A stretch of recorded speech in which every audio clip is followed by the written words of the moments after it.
Tom Hanafan.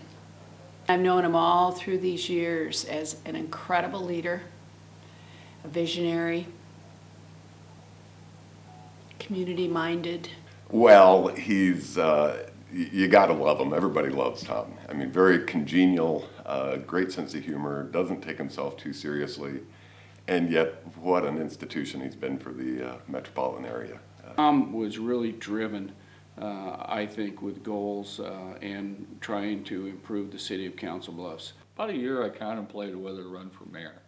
And I look back and I said, you know, all the people that told me what I couldn't do, how I couldn't win, how this couldn't happen, how we couldn't change Council Bluffs, I said, I'm running.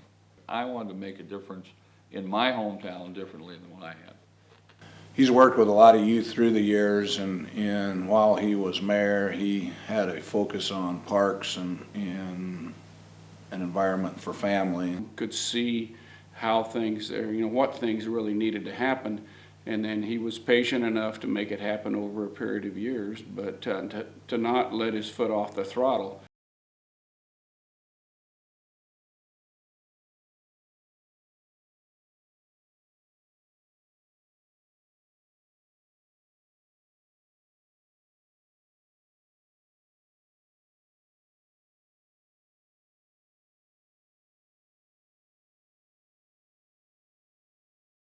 The infrastructure changes. When we came into office, one of the things we have was bad sewers and streets, and actually the sewers are not combined anymore, they're separated. Our street system is much better shape. The interstate that we took back in 1994 to the federal government is now in place. When we started, it was $600 million. By the time it's done, it'll be over $2 billion. It'll be the largest construction project in the state of Iowa. Tornado in 1988, very vivid on my mind. As tragic as it was, as much damage as it caused, it kind of brought the community together. Just incredible to watch people in the devastation, having problems with their own homes, out next door helping people. Nobody left their homes.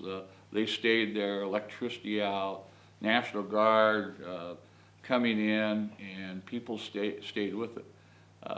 It really kind of said, that people could make a difference in their own community, and I think that started changing the way people looked at themselves and their community. The third issue, I believe, would probably be, I think was rather important, is quality of life. The quality of life in Council Bluffs has changed dramatically. Number one, the new library. It was always difficult to build a new library. We went from a 23,000 square foot library to a 67,000 square foot library. Without the support of Iowa West and other contributors in the city of Council Bluffs, it would never got done. That kind of started that, we can do things on our own. Then the old library, converted from a library of 23,000 square feet. Old Carnegie Library, beautiful building, but we didn't know what to do. It became the UP Museum. So that kind of started the downtown revitalization. The growth that Council Bluffs has experienced has been great. I mean, there's been some very good businesses brought in. The kind of growth that you like to see in your community. During the flood, or during the tornado of 1988, I really learned more about the American Red Cross than I ever thought I would ever know. They came to the aid of people in these neighborhoods. It was incredible. People that were needed help, people that needed a place to stay overnight.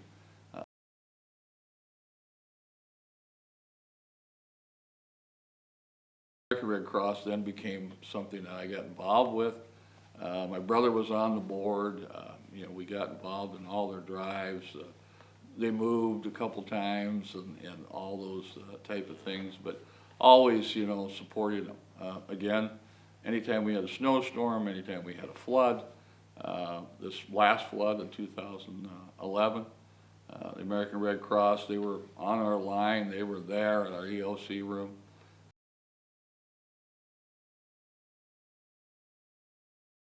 Next to the director of the flood operation, Alan Byers, and he should call the Red Cross. I think we're gonna lose a lot of houses.